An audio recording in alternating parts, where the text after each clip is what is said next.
आज की जो हमारी वीडियो है वो बहुत ज़्यादा इम्पोर्टेंट है टीचर्स के लिए, क्योंकि आज की वीडियो के अंदर हम राधा कृष्णन आयोग, जिसको विश्वविद्यालय शिक्षा आयोग के नाम से भी जाना जाता है, उसकी महत्वपूर्ण डिटेल के बारे में जानेंगे।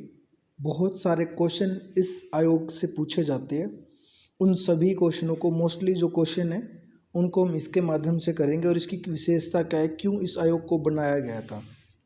छोटी सी बात की जाए तो क्वेश्चन के बारे में, मतलब कि आयोग का मतलब है विश्वविद्यालय शिक्षा आयोग। ये जो आयोग था, ये विश्वविद्यालय की शिक्षा संबंधी समस्याओं का समाधान करने के लिए, कौन कौन सी समस्याएं हैं उनको दूर करने के उपाय बताने के लिए इस आयोग का गठन किया गया था। देखो, ऐसा नहीं होता है आयोग, देखो आपको पता है कि आयोग जो होते हैं वो पहले भी बने होते हैं।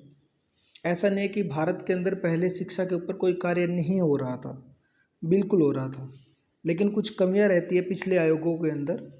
उनको दूर करने के लिए, उन समस्याओं को दूर करने के लिए और शिक्षा के क्षेत्र में और तेज गति लाने के लिए नेक्स्ट जो अगले आयोग बनते हैं, ऐसे ही इस आयोग का भी निर्माण किया गया था, जो विश्वविद्यालय की समस्याएं थी उनको दूर करने और शिक्षा को तेज गति प्राप्त करने के लिए इस आयोग का निर्माण किया गया था।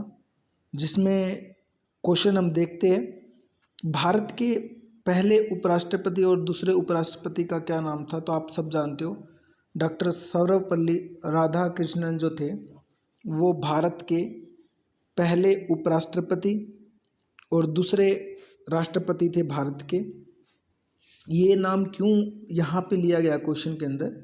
क्योंकि जो राधा कृष्णन आयोग है वो डॉक्टर सर्वपल्ली राधाकृष्णन के द्वारा ही बनाया गया था, मतलब ये उसके अध्यक्ष थे। इसीलिए इस आयोग का नाम जो है राधा कृष्णन आयोग रखा गया है। जो ये आयोग होते हैं मोस्टली किसी व्यक्ति के नाम पे रखे जाते हैं, जो इसके मेंबर, जो इसका अध्यक्ष होता है मेन, उसके नाम पे ही। जैसे आपने मुदारिल आयोग के बारे में भी देखा है, ठीक है, वो भी एक व्यक्ति के नाम पे ही है। कोठारी आयोग है, वो भी एक व्यक्ति के नाम पे है। तो ये सारे व्यक्तियों के नाम पे है। तो हमारे जो पहले उपराष्ट्रपति और दूसरे राष्ट्रपति थे डॉक्टर सर्वपल्ली राधाकृष्णन, वो ही इसके अध्यक्ष थे। तो यहाँ से एक क्वेश्चन तो ये भी हो गया हमारा। भारत के किस राष्ट्रपति का जन्म दिवस शिक्षक दिवस के रूप में, आप जानते हो कि ये क्वेश्चन इसके लेवल के नहीं है, बट इम्पोर्टेंट क्वेश्चन तो है, क्योंकि हमें यह भी जानना ज़रूरी है कि जो राधा कृष्ण इस आयोग के अध्यक्ष है उसके बारे में भी कुछ पता होना जरूरी है। इसलिए ये क्वेश्चन भी मैंने डाले हैं ताकि आपको ये भी पता चले। भारत के किस राष्ट्रपति का जन्म दिवस, शिक्षक, आप सब जानते हो कि 5 सितंबर को हम शिक्षक दिवस, अध्यापक दिवस के रूप में बनाते हैं। वो डॉक्टर सर्वपल्ली राधाकृष्णन का जो जन्म दिवस है उसको बनाया जाता है 5 सितंबर को। जिस दिन आप देखते हो कि स्कूलों के अंदर जो है छोटे बच्चे, जो बच्चे होते हैं वो एक दिन अध्यापक बनते हैं। ऐसी व्यवस्था करके देखते हैं हम ताकि उनको भी मौका मिले। अब आगे अगर आप देख रहे हो तो राधा कृष्ण आयोग को किस नाम से जाना जाता है? तो राधा कृष्ण आयोग है उसको विश्वविद्यालय शिक्षा आयोग के नाम से भी जाना जाता है। मोस्टली मेन लक्ष्य इसका विश्वविद्यालय की शिक्षाओं से संबंधित समस्याओं को दूर करना था, इसीलिए इसका गठन किया गया था। और ये किया राधा कृष्ण की अध्यक्षता में था, उनके अंडर में था, इसलिए इसको राधा कृष्ण आयोग के नाम से भी जानते हैं। राधा कृष्ण आयोग का गठन कब किया गया था? बहुत इंपॉर्टेंट क्वेश्चन है। राधा कृष्ण आयोग का गठन जो है वो 4 नवंबर 1948 को किया गया था। जो राधा कृष्णन जो आयोग था उसका गठन 4 नवंबर 1948 को, ठीक है। उसके बाद अगर हम बात करते हैं तो आप देखोगे कि राधा कृष्ण आयोग, जिसको विश्वविद्यालय शिक्षा आयोग के नाम से भी जाना जाता है, उसने अपनी पहली रिपोर्ट, मतलब कि उसने लगभग मोस्टली 9 महीनों तक काम किया। 9 महीनों में उसने सारी जांच पड़ताल की कि क्या क्या समस्या है किसी विश्वविद्यालय के सामने है और उनको सुझाव, उनको कैसे दूर किया जा सकता है। स्कूलों के, विश्वविद्यालयों के टीचरों की रिपोर्ट ली, उनसे जानकारी प्राप्त की। फिर उन्होंने अपनी जो रिपोर्ट है वो 25 अगस्त 1949 को 1949 को अपनी रिपोर्ट जारी की, जिसमें 747 पेज थे इस रिपोर्ट के अंदर, जिसमें सारे उन्होंने अपनी जो सोच, जो विचार थे उनके, उन विचारों को इन 747 पन्नों के अंदर रखा था। उसके बाद अगला क्वेश्चन आप बता चुका हूँ मैं आपको। राधा कृष्णन आयोग, जिसको विश्वविद्यालय आयोग के अध्यक्ष कौन थे, तो आपको पता है डॉक्टर सर्वपल्ली राधाकृष्णन थे, जो इस आयोग के अध्यक्ष थे, जो भारत के पहले उपराष्ट्रपति और भारत के दूसरे राष्ट्रपति थे, डॉक्टर सर्वपल्ली राधाकृष्णन। उसके बाद अगला क्वेश्चन आप देखोगे, भारत के पहले भारत रत्न देने वालों में, या सॉरी यहाँ लेने वाले आना था, लेने वालों में कौन कौन शामिल था, तो हमें इस आयोग से संबंधित बात करनी है। तो याद रखें कि जब भारत के अंदर शुरुआत हुई थी भारत रत्न की, तो 3 व्यक्तियों को भारत रत्न मिला था, तो जिसमें डॉक्टर सर्वपल्ली राधाकृष्णन भी थे, क्योंकि इन्होंने शिक्षा के क्षेत्र में और भी बहुत सारे क्षेत्र थे जिनमें इन्होंने बहुत महत्वपूर्ण योगदान दिया, भारत के विकास के अंदर भी योगदान दिया, इसीलिए इनको भारत रत्न, भारत का जो सर्वोच्च पुरस्कार है, उससे सम्मानित किया गया था डॉक्टर सर्वपल्ली राधाकृष्णन को, जो भारत के पहले उपराष्ट्रपति और दूसरे राष्ट्रपति थे। 5 सितंबर को किस दिवस के रूप में बनाया जाता है, किसकी याद में, तो आपको पता है शिक्षक दिवस के रूप में डॉक्टर सर्वपल्ली राधाकृष्णन के जन्म दिवस को बनाया जाता है 5 सितंबर को। ठीक है। उसके बाद अगर आप देख रहे हो नेक्स्ट क्वेश्चन के अंदर राधाकृष्णन ने शिक्षा को किस सूची में सम्मिलित किया, ये भी इम्पोर्टेंट है कि किस आयोग के द्वारा है ये सिफारिश की गई थी कि जो शिक्षा है वो किस सूची में आनी चाहिए। आपको पता 3 सूचियाँ होती है, एक होती है संघ सूची, जिसको केंद्र सूची के नाम से भी जाना जाता है, जिनके अंदर जितने भी विषय होते हैं, लगभग 97 विषय हैं, इनके ऊपर कानून बनाने का अधिकार जो होता है वो केंद्र सरकार को होता है। एक होती है राज्य सूची, जिसमें मेरे हिसाब से 62 जो विषय है, इनके ऊपर कानून बनाने का जो अधिकार है वो किसका होता है, राज्य सरकार का। और एक होती है समवर्ती सूची, जिसमें दोनों मिलकर काम करते हैं। तो यहाँ पे इस आयोग ने सिफारिश की थी कि जो शिक्षा है उसको समवर्ती सूची में रखा जाए, मतलब कि जो नियम वगैरह है, व्यवस्था वगैरह है, वो केंद्र सरकार के द्वारा बनाई जाए, लागू राज्य सरकार करे उनको, जो नियम शिक्षा के संबंधित, भाई क्या क्या चीज़ें हमने करनी है शिक्षा के विकास के लिए, शिक्षा में तेज गति लाने के लिए। क्योंकि इनका मानना था, जो बड़े बड़े महापुरुष थे, कि जब तक हम शिक्षा का विकास नहीं करेंगे तब तक हम भारत की जो परेशानियाँ उसको दूर नहीं करेंगे। क्योंकि व्यक्ति जब तक शिक्षित नहीं होगा तब तक समस्याएं हमारे सामने ऐसी कैसी ही बनी रहेगी। तो शिक्षा को समवर्ती सूची का विषय कब बनाया गया था, तो 1976 को बनाया गया था, 1976। ठीक है। 1976 में कौन सा संशोधन हुआ था, 42वें संशोधन के अंतर्गत इसको बनाया गया था। इस आयोग का नाम विश्वविद्यालय शिक्षा आयोग रखा गया था। और ये क्यों रखा गया था ये बताना है, क्योंकि विश्वविद्यालय स्तर की समस्याओं का पता लगाने के लिए इस आयोग का गठन किया गया था। इस बात को याद रखना कि इस आयोग ने सिर्फ विश्वविद्यालय, जो हमारे बड़े बड़े विश्वविद्यालय होते हैं, उनकी ही समस्याओं का समाधान करने के लिए उनके ऊपर ही अपना कार्य किया था, और किसी चीज़ के ऊपर इसने अपनी रिपोर्ट नहीं जारी करी थी, सिर्फ विश्वविद्यालयों के ऊपर। तो नीचे ये इनकी बुराइयां भी कह सकते हो आप, क्योंकि जो नीचे की जो शिक्षा होती है हमारी, जैसे 10th क्लास है, 8th क्लास है, +1 +2, ये है, इनके ऊपर इन्होंने अपनी कोई रिपोर्ट नहीं जारी की थी, सिर्फ विश्वविद्यालयों को उन्होंने टारगेट कर रखा था अपनी इस योजना के अंदर।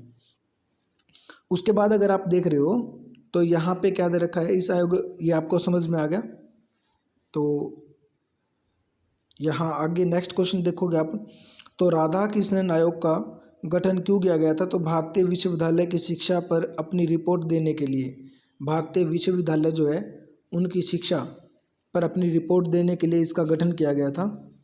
तो जैसा कि आप जान रहे हो कि ये मेरा चैनल है, मेरा नाम जोगिंदर कुमार, और मेरे द्वारा ही आपको यहाँ काम करवाया जा रहा है। सो प्लीज़ अगर आपको वीडियो अच्छी लगती है तो प्लीज़ लाइक और शेयर करें, और अपने साथियों के साथ भी शेयर करें ताकि वो भी इसका फ़ायदा उठा सकें। यदि वीडियो के अंदर किसी भी प्रकार की कोई गलती है सो प्लीज़ आप कमेंट के अंदर ज़रूर बताएं, ताकि मैं उन गलतियों को दूर कर सकूं और बेहतर वीडियो बना सकूं। वीडियो आपके लिए बनाई जा रही है, सो प्लीज़ आप गलतियाँ ज़रूर बताएं, क्योंकि मैं भी इंसान हूँ, भगवान नहीं हूँ, तो गलतियाँ होने के चांस होते हैं, लेकिन सारी चीज़ों को ध्यान में रखकर वीडियो बनानी पड़ती है। सो छोटी मोटी कुछ गलतियाँ हो जाती है, लेकिन कई बार नोटिस नहीं रहती। सो प्लीज़ अगर आपको वीडियो के अंदर कोई गलती दिखाई देती है तो आप कमेंट के अंदर ज़रूर बताएं, ताकि मैं उन गलतियों को सुधार सकूँ। ठीक है, आगे देखते हैं अब हम। तो राधा कृष्णन आयोग का गठन आपको पता है कि विश्वविद्यालय, भारतीय जो विश्वविद्यालय है उनके ऊपर रिपोर्ट देना था। राधा कृष्ण आयोग के अध्यक्ष कौन थे? डॉक्टर सर्वपल्ली राधाकृष्णन। और इसी आयोग ने यूजीसी, मतलब कि जो विश्वविद्यालय है भाई, किसी भी चाहे देश है, कोई स्कूल है, चाहे घर है, हमने अपनी व्यवस्था चलाने के लिए हमारे पास पैसे होने ज़रूरी होते हैं, ताकि हम, अब बोलने को तो हम कुछ भी बोल सकते कि ये होना चाहिए, वो हो जाए, ये हो जाए, वो हो जाए, लेकिन उन सब चीज़ों को जो बोली गई उनको पूरा करने के लिए लगभग मोस्टली हमारे पास पैसे की रिक्वायरमेंट होती है, पैसे हमें चाहिए होते हैं, तभी हम उन बातों को एक सही रूप में लागू कर सकते हैं, उसको धरती पर उतार सकते हैं। तो बोलना अलग होता है, लेकिन करने के लिए इसीलिए इस आयोग ने यूजीसी, यूनिवर्सिटी ग्रांट कमीशन की स्थापना की, ताकि जो बड़े बड़े विश्वविद्यालय उनको पैसे मुहैया करवा सके, और वो जो भी उनकी समस्या आ रही है, जो भी इनको रिक्वायरमेंट है, वो अपनी उसको पूरा करे और शिक्षा के क्षेत्र में तेज गति लाए, और मतलब शिक्षा अच्छी बेहतर देश की ओर। तो ये इसी आयोग के द्वारा बोला गया था। उसके बाद आप देखते हो, राधा कृष्ण आयोग की सिफारिश के अनुसार विश्वविद्यालय पूर्व कितने वर्ष का अध्ययन होना चाहिए? विश्वविद्यालय से पहले उसको 12 वर्ष का अध्ययन होना चाहिए। ठीक है, ये उसमें बोला गया था। स्वतंत्रता के बाद गठित पहला शिक्षा सुधार आयोग कौन सा था? तो यही था, क्योंकि आप देख रहे हो कि 1948, आपको पता है कि जो भारत हमारा है वो 15 अगस्त 1947 को आज़ाद हुआ था, और इसका जो गठन है वो 1948 में हुआ था। ठीक है, 1948 में। तो ये स्वतंत्रता के बाद, वैसे तो ऐसे तो बहुत पहले भी थे, लेकिन कुछ समस्याएं रहती है उनके अंदर, उनको दूर करने के लिए इस आयोग का गठन किया गया था। और इसके अंदर भी कुछ समस्याएं थी, उसके बाद इनको उसकी और समस्याओं को दूर करने के लिए दूसरे आयोग बनाए गए थे। छोटी छोटी गलतियां थी, लेकिन कुछ कुछ सुधार होते गए। ठीक है, जैसे हम मकान बनाते कुछ गलतियां रह जाती, फिर आगे कुछ और देखते भी ये ठीक करना अगली बार, तो ऐसे ही कुछ इसके अंदर समस्या थी, तो अगले आयोग बनाए गए थे। अब उसके बाद राधा कृष्ण आयोग था जो गठित किया गया था। उसके बाद इसने अपनी रिपोर्ट के अंदर और क्या चीज़ें जारी की थी, अब अगर आप देखते हो यहाँ पे, तो शिक्षा कार्य सप्ताह में 18 घंटों से अधिक नहीं होना चाहिए। किस आयोग के द्वारा कहा गया था? भाई जो भी विश्वविद्यालय के जो प्रोफेसर वगैरह जो भी होते हैं उनको वो मोस्टली 18 घंटे तक ही पढ़ाए, ये इसके अंदर कहा गया था। राधा कृष्ण आयोग, जिसको विश्वविद्यालय आयोग के नाम से भी जाना जाता है। आज़ादी के बाद भारत की शिक्षा स्थिति को सुधारने के लिए सबसे पहले किस आयोग का गठन किया गया था? राधा कृष्णन आयोग, जिसको विश्वविद्यालय शिक्षा आयोग। देखो ये क्वेश्चन जो है, क्वेश्चन एक ही है, लेकिन घुमा फिरा के ऐसे ही पूछते हैं वो आपसे, ताकि आप क्वेश्चन गलत कर सको, या ये गलत की भी बात नहीं कर सकते हैं, ताकि आपका जो माइंड है वो तेज हो सके, आपको मोस्टली क्वेश्चनों का पता चल सके, बस यही बात है। दोनों चार, कम से कम 5 से 6 क्वेश्चन ऐसे आए हैं जो घुमा फिरा के, बात क्वेश्चन के अंदर आंसर एक है, लेकिन बात को घुमा फिरा के बोला गया है। उसके बाद आप देखते हो इसके अंदर बहुत सारे जो इंपॉर्टेंट पॉइंट रहेंगे हमारे, इसकी विशेषताएं क्या थी इस आयोग की, वो अब हम देखेंगे इस वीडियो के आगे। तो जो विश्वविद्यालय आयोग था हमारा, विश्वविद्यालय आयोग, इसके विश्वविद्यालय अनुदान आयोग के कार्य हमने बताने हैं। तो विश्वविद्यालय अनुदान आयोग के निम्नलिखित कार्य थे कि विश्वविद्यालय शिक्षा सुधार करने और शिक्षा स्तर को उच्च बनाने के लिए विश्वविद्यालयों को सलाह देनी चाहिए कि उनको क्या क्या सुधार करने चाहिए, क्या क्या चीज़ें करनी चाहिए, और विश्वविद्यालयों को अपने कोष से दी जाने वाली धन राशि का वितरण करना और इस संबंधी नीति का निर्धारण भी करना चाहिए कि अपने जो भी उसके पास धन राशि है, जो भी उसके पास पैसे है, उसको किस व्यवस्था के रूप में, किस सिस्टम के रूप में उनका यूज़ करना, उन पैसों का, ये भी उनको निर्धारण करना चाहिए, क्योंकि ताकि उस जो पैसा उनके पास है वो उसका सही यूज़ किया जा सके शिक्षा के क्षेत्र में। उसके बाद है नवीन विश्वविद्यालयों की स्थापना और प्रचलित विश्वविद्यालयों के कार्य क्षेत्र की वृद्धि के बारे में पूछे जाने पर अपना मत प्रकट करना, ये भी इम्पोर्टेंट पॉइंट है। उसके बाद है भारत सरकार एवं विश्वविद्यालय द्वारा पूछे गए प्रश्नों का उत्तर देना और उनकी शंकाओं का समाधान करना, ये भी इसी के अंतर्गत था। और उसके बाद है विश्वविद्यालयों की आर्थिक स्थिति की जांच करना और केंद्रीय सरकारों को उनको सहायता अनुदान में दी जाने वाली राशि के संबंध में सुझाव देना। ये इसने अपनी इस रिपोर्ट के अंदर इसको इन चीज़ों के ऊपर कार्य करना था। तो भी विश्वविद्यालयों की आर्थिक स्थिति की जांच करना, उनकी आर्थिक स्थिति कैसी है और उनको किस आधार पर केंद्र सरकार के द्वारा उनको पैसे दिए जा सके ताकि वो अपने व्यवस्था, अपना सिस्टम बना सके। उसके बाद अगर आप देख रहे हो यहाँ पे आगे, अगर आप देखोगे 6th पॉइंट जो है उसमें दे रखा है कि विश्वविद्यालय शिक्षा के विस्तार एवं विकास से संबंधित आवश्यक कार्यों को पूरा करना, ये भी इसका मेन मकसद था। विकास तो सिंपल सी बात है, इसको विश्वविद्यालय की शिक्षाओं का विकास करने के लिए उन समस्याओं को दूर कर, क्योंकि समस्या दूर होगी तो विकास अपने आप हो सकता है। विश्वविद्यालयों ने उनकी परीक्षाओं, पाठ्यक्रमों, अनुसंधान कार्यों से संबंधित सूचना प्राप्त करना, जो भी पाठ्यक्रम उनके द्वारा लागू किया जा रहा है पढ़ाने के लिए, उनके सूचना प्राप्त करना था। विश्वविद्यालयों के लिए उपयुक्त समझी जाने वाली सूचनाओं को भारत और विदेशों से एकत्रित करके विश्वविद्यालयों को भेजना, मतलब कि जो भारत के लिए जो उपयुक्त है, जो ज़रूरी है, जो सही है, चाहे वो विदेशी हो चाहे भारत के हो, उनको विश्वविद्यालयों को भेजना। और 9th जो कि लास्ट पॉइंट था, विश्वविद्यालय तथा विविध सेवाओं के लिए प्रदान की गई उपाधियों और संबंध में भारत सरकार और राज्य सरकारों को अपनी सलाह देना कि विश्वविद्यालय के अंदर कौन कौन सी पदों पर कौन कौन व्यक्ति बैठेंगे, किस तरीके से उनको नियुक्त किया जाएगा, उनके वेतन कैसे होंगे, उनकी सेवा क्षेत्र, ये सारी चीज़ें उसके अंदर की गई थी। अब इसमें अगर आप देखते हो तो अगला पॉइंट जो है सुझाव की बात की गई है इसमें कि इसने सुझाव क्या दिए थे। तो विश्वविद्यालय शिक्षा आयोग ने अपनी उपाधि के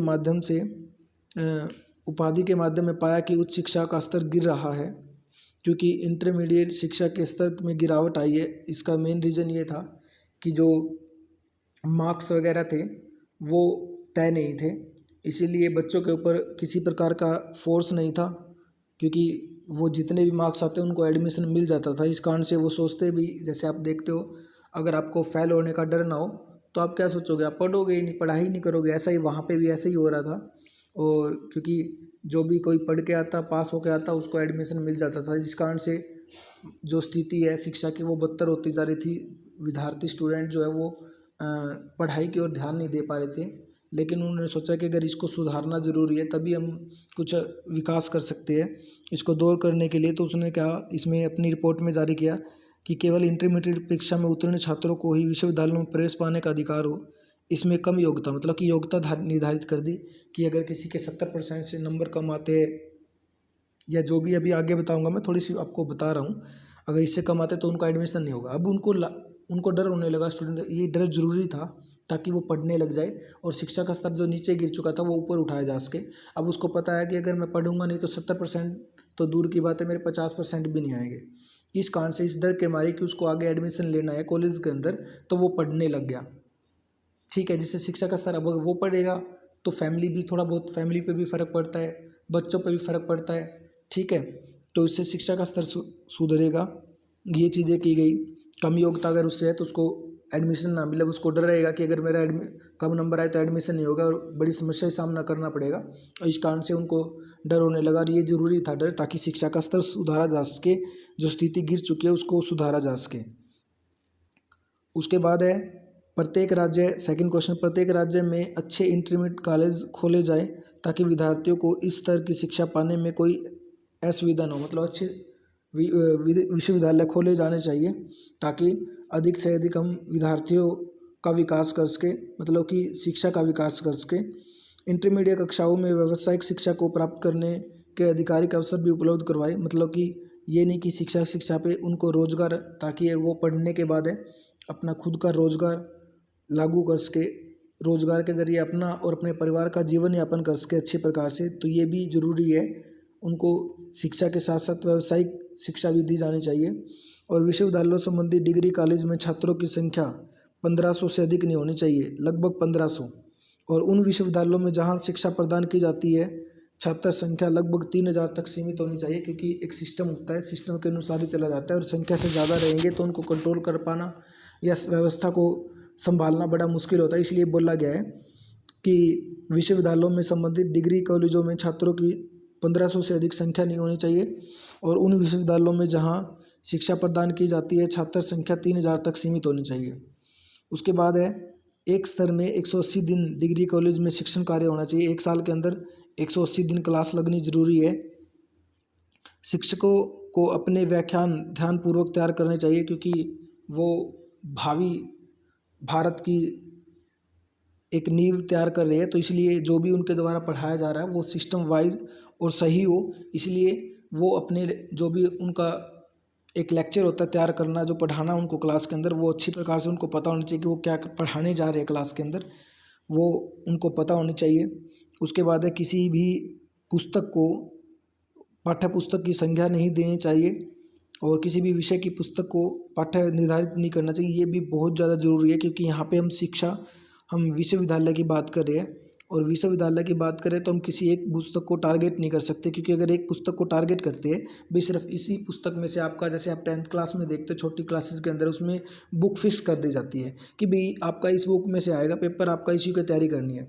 लेकिन इसमें बोला गया कि आप 10th में देखते हो हम रट्टा ही मरवाते हैं बच्चों से, है हम काम करवाते हैं भी आपको इस तरीके से पढ़ना ही है, क्योंकि वो बच्चे फ़िलहाल ऐसे अपने आप क्वेश्चनों का आंसर बनाने लायक नहीं होते, इसीलिए हम उनको एक रट्टाफिकेशन के ज़रिए पढ़ाते हैं। भाई ऐसे करना, हमने बोर्ड पे समझा दिया आपको, ये जो मैंने समझाया आपको ऐसे ही करना है, और उसके बाद वो जैसे जैसे आगे बढ़ते फिर वो उनकी नॉलेज बढ़ने लग जाती है।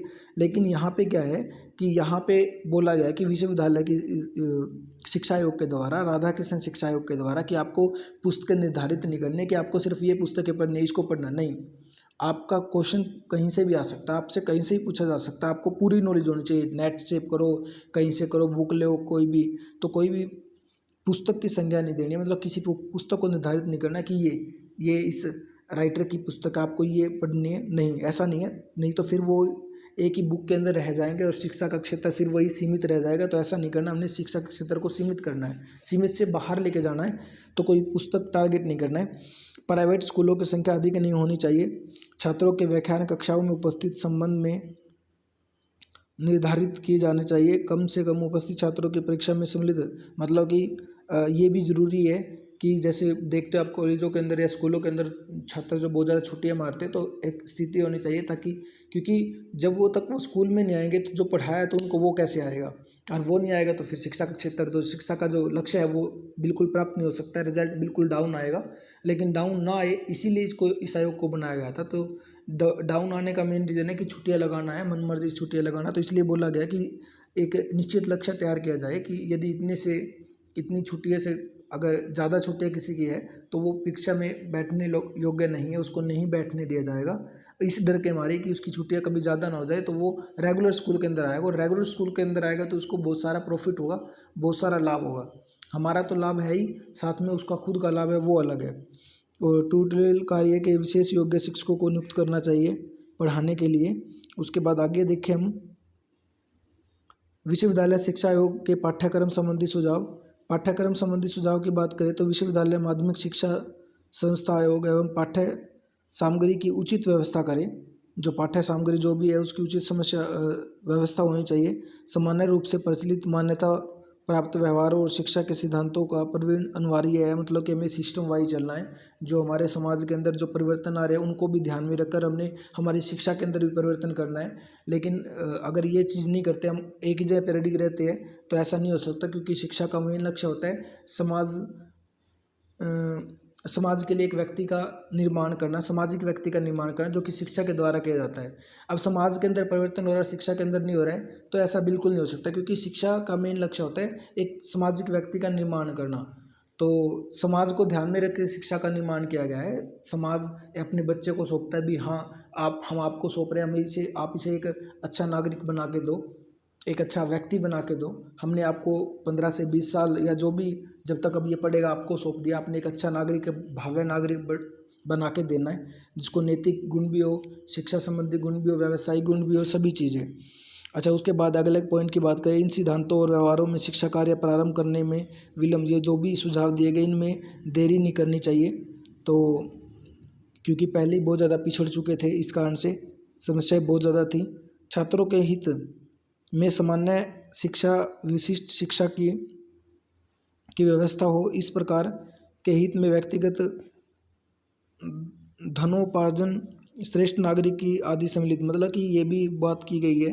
व्यावसायिक शिक्षा के ऊपर भी जोर दिया गया कि व्यावसायिक शिक्षा भी साथ साथ में दी जानी चाहिए।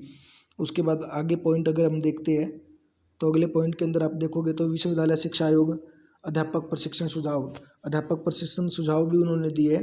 अध्यापक प्रशिक्षण सुझाव के अंदर अब देखोगे आप तो अध्यापक प्रशिक्षण संस्थान में पुस्तकों की ज्ञान के स्थान पर व्यवहारिक ज्ञान को दिया जाना चाहिए। किसी पुस्तक को टारगेट नहीं करना चाहिए, व्यवहारिक ज्ञान भी उनको क्या करना है उसके बारे में ज्ञान देना जरूरी है।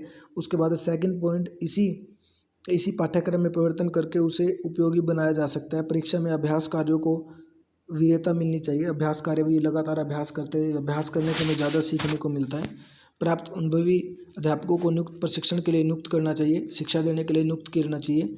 इसके पाठ्यक्रम समय की मांग की आवश्यकता के अनुसार होना चाहिए। मतलब कि अगर समाज के अंदर समाज की जो मांग है उसमें कुछ परिवर्तन आ रहा है, उसकी मांग कुछ चेंज हो गई तो उसके अनुसार ही हमने भी शिक्षा को चेंज करना ज़रूरी है। और उसके बाद है इस व्यवसाय की उच्च शिक्षा उन छात्रों को मिलनी चाहिए जिन्होंने कुछ समय तक शिक्षा कार्य किया हो। मतलब इसके अंदर मौका किन को मिलना चाहिए, उन अध्यापकों को, उन छात्रों को मिलना चाहिए जिन्होंने कुछ समय तक शिक्षा कार्य किया हो, पढ़ाए गए हो, उनको थोड़ा ज्ञान हो। उसके बाद है अगले पॉइंट की बात करें तो इन संस्थानों, छठा पॉइंट जो है, इन संस्थानों के वरिष्ठ अध्यापकों को अध्यापक कार्य क्षेत्र में अनुसंधान करने व मौलिक अनुभव प्राप्त करते रहना चाहिए। मौलिक अनुभव, ये सारी चीज़ें भी ज़रूरी है। एक अध्यापक के द्वारा जो पढ़ा रहा है उनको, वरिष्ठ अध्यापक जो है उनको मौलिक कर्तव्य, अनुसंधान, क्या क्या चीज़ें करनी है तो वो उनको ज्ञान देते रहना ज़रूरी है, तभी हम शिक्षा का विकास कर सकते हैं। ठीक है। उसके बाद अगले पॉइंट देखते हो कि विश्वविद्यालय शिक्षा आयोग व्यावसायिक शिक्षा संबंधी, क्योंकि मैं आपको काफ़ी बार बता चुका हूँ कि इस आयोग ने शिक्षा के साथ साथ व्यावसायिक शिक्षा का भी जोर दिया। क्योंकि आप देखते हो कि आज जितने भी व्यक्ति पढ़े लिखे हैं सबको नौकरी नहीं मिल पा रही है। तो ऐसा नहीं कि कोई ऐसी स्थिति ना बने कि शिक्षा प्राप्त करने के बाद वो भूखा मरे, क्योंकि इतने साल तक हमारे पास वो रहा है। तो इस कारण से हमें उसको शिक्षा के साथ साथ व्यावसायिक शिक्षा, ताकि वो शिक्षा प्राप्त करने के बाद अगर उसको जॉब मिल जाते हैं शिक्षा के स्तर पर तो द बेस्ट, अगर ना मिले तो वो भूखा ना रहे, अपना जीवन यापन, अपने परिवार का जीवन यापन अच्छी प्रकार से करे, कोई काम स्टार्ट कर सके अच्छी प्रकार से जिसकी शिक्षा हमारे द्वारा दी गई है, और समाज का नेतृत्व भी कर सके। ठीक है, समाज को जोड़ के भी चल सके। इस आयोग के अनुसार छात्रों को 3 या 4 व्यावसायिक विषयों की शिक्षा दी जानी चाहिए। 3 या 4 की, वो रुचि के हिसाब से भी हो सकती है। स्नातकों को किसी भी व्यवसाय को उसकी रुचि के अनुसार शिक्षण ग्रहण करने का प्रोत्साहन दिया जाना चाहिए। उसके बाद अगर हम बात करते हैं तो अगले पॉइंट में विश्वविद्यालय शिक्षा आयोग की चिकित्सा संबंधी सुझाव के बारे में। चिकित्सा संबंधी मतलब कि जो हमारी जो अस्पताल, डॉक्टर वगैरह की बात की गई है यहाँ पे, जो अस्पताल वगैरह होते हैं, जो कॉलेज होते हैं, उनके अंदर जो शिक्षा है भाई, कैसे ऑपरेशन करना, आँखों का है, पेट का है, या फिर किसी अन्य चीज़ का, उसके बारे में, शिक्षा के बारे में बात की गई है। प्राचीन भारतीय चिकित्सा पद्धतियों का विकास करना चाहिए, ये भी इसने बोला है। आयुर्वेदिक प्रणाली का विकास करना चाहिए, क्योंकि आपको पता है कि भारत आयुर्वेदिक के ऊपर डिपेंड था पहले। हम हर प्रकार की बीमारी का इलाज हमारे पास था, लेकिन आज हम उनसे दूर जा रहे हैं, तो उसको बढ़ावा देने के लिए इसने बोला था। रोगी परिचय, रोगों के रोकथाम के उपाय बताए जाए, पता हो। इन कॉलेजों में अधिकतर छात्र 190 से ज़्यादा नहीं होने चाहिए, और प्रत्येक छात्र के अधीन 10 से ज़्यादा रोगी नहीं होने चाहिए। मतलब कि क्योंकि वो जो स्टूडेंट है, जो छात्र है, वो एक डॉक्टर बनने जा रहा है, तो डॉक्टर बनने जा रहा है तो ये नहीं कि किताबी ज्ञान हो।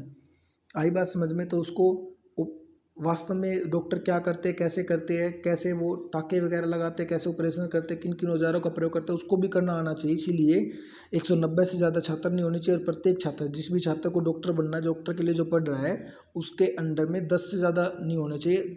मोस्टली बस 10, ज़्यादा से ज़्यादा 10 जो मरीज होने चाहिए, ताकि वो उनके ऊपर सही प्रकार से अपना कार्य कर सके। जो शिक्षा उसने प्राप्त करी है उसको सही प्रकार से डॉक्टरों की सलाह के अनुसार है वो उसके ऊपर काम कर सके। ठीक है। उसके बाद स्नातकोत्तर चिकित्सा की शिक्षा देने वाली संस्थाओं में औजार साज सज्जा जहाँ पे ये शिक्षा दी जाती है डॉक्टर बनने की, वहाँ पे चिकित्सा संबंधी डॉक्टर संबंधी सारे औजार उनके पास औषधियाँ वगैरह दवाइयाँ वगैरह होनी चाहिए, ताकि बच्चे को पता चलता रहे कि छात्र को पता चलता रहे कि ये इस चीज़ की दवाई है, इसका इसलिए यूज करते हैं, इसका इसलिए यूज करते हैं। अब किताबों में दिखाने से बहुत बड़ी समस्या उत्पन्न होती है। उसके बाद है ग्रामीण व साधनहीन लोगों की चिकित्सा का प्रशिक्षण भी छात्रों को दिया जाना चाहिए, क्योंकि हर एक गांव के अंदर अस्पताल हो, बड़े बड़े अस्पताल हो, ऐसा पॉसिबल नहीं हो सकता है, बहुत बड़े धन पैसा खर्च होता है। तो उस समस्या को देखते हुए जो गांव की ओर से छात्र आ रहे हैं उनको उनके गांव से संबंधित समस्याओं का समाधान करने के मौका मिलना चाहिए। उसके बाद अगर हम बात करते हैं तो विश्वविद्यालय शिक्षा आयोग में महिलाओं की शिक्षा के बारे में, स्त्रियों व पुरुषों की शिक्षा के कुछ क्षेत्र में समान व कुछ क्षेत्र में भिन्न होने चाहिए, ये बोला गया इस आयोग के द्वारा। ये इसकी समस्या भी थी। यह भिन्नता उनके स्वभाव और गुण और प्रकृति और कार्य क्षेत्र के अनुरूप होनी चाहिए। मतलब कि जो महिला और पुरुषों के अंदर जो शिक्षा का क्षेत्र है वो भिन्न भी हो सकता है, और ये भिन्नता किन के अनुसार होनी चाहिए, उनकी रुचि के अनुसार। नारी शिक्षा के भाव को दूर करने के लिए अनेक सुझाव दिए भी। नारी शिक्षा जो महिलाओं को पढ़ने नहीं दिया जाता है, रूढ़िवादी सोच वाले लोगों के कारण या अन्य बहुत सारी समस्या जिनके कारण महिलाओं को घरों से बाहर नहीं निकलने दिया जाता है, उनको दूर किया जाए, उन समस्याओं का पता लगाया जाए और शिक्षा के लिए महिलाओं को जागरूक किया जाए, उनको भी अधिक से अधिक मौका मिले पढ़ने का। ये सुझाव दिए बहुत सारे। स्त्रियों को अपनी रुचि के अनुसार शिक्षा के चुनाव में अनुभवी योग्यता दी जानी चाहिए, ये भी इसके सुझाव थे। समाज में नारी का महत्व व उससे अपेक्षा का ज्ञान उन्हें होना चाहिए, ये भी इसके बारे में है। उसके बाद स्त्रियों को गृह विज्ञान अर्थशास्त्र की शिक्षा आवश्यक है, गृह विज्ञान की शिक्षा। उसके बाद आगे अगर आप देखते हो, सह शिक्षण संस्थाओं में स्त्रियों के लिए आवश्यक बुनियादी सुविधा होनी चाहिए, ये भी इसके द्वारा बोला गया था इस आयोग के द्वारा। नेक्स्ट अगर आप देखते हो कि विश्वविद्यालय शिक्षा आयोग के धार्मिक शिक्षा संगठनों की बात की जाए तो इसमें बोला गया है कि आत्मचिंतन छात्रों के लिए आवश्यक है, आत्मचिंतन छात्रों के लिए आवश्यक है। उसके बाद प्रत्येक दिन थोड़े समय के लिए अवश्य दिया जाना चाहिए, और उसके बाद ही अध्यापन कार्य जो भी हमने पढ़ाना है उसको कार्य शुरू करना चाहिए। स्वामी दयानंद, ईसा मसीह, बुद्ध, शंकराचार्य, मोहम्मद आदि महापुरुषों की जीवनियों को स्नातक के अंदर पढ़ाना जरूरी है, स्नातक के अंदर पढ़ाया जाना चाहिए, उससे पहले नहीं। धार्मिक ग्रंथों के मूल तत्वों का अध्ययन स्नातक के द्वितीय वर्ष के अंदर पढ़ाया जाना चाहिए। कॉलेज के अंदर सेकंड वर्ष की जो शिक्षा होती है उसके अंदर धर्म दर्शन के तत्वों और समस्याओं को तीसरे वर्ष के अंदर पढ़ाया जाना चाहिए। ये इसके विचार थे इस आयोग के, ये इसने विचार दिए थे। उसके बाद है शिक्षा आयोग के चरित्र और निर्माण संबंधी सुझाव की बात की जाए तो फिलहाल इस वीडियो के अंदर इतना ही जो यहाँ तक हमने पढ़ा है। उसके बाद नेक्स्ट वीडियो के अंदर इसका नेक्स्ट पार्ट करेंगे हम। तब तक के लिए जय हिंद, जय भारत। डियर, अगर आपको वीडियो अच्छी लगी है तो लाइक और शेयर करें, और किसी प्रकार की समस्या से प्लीज़ आप कमेंट जरूर करें ताकि गलतियों को सुधारा जा सके। एंड नाउ अगेन, जय हिंद, जय भारत।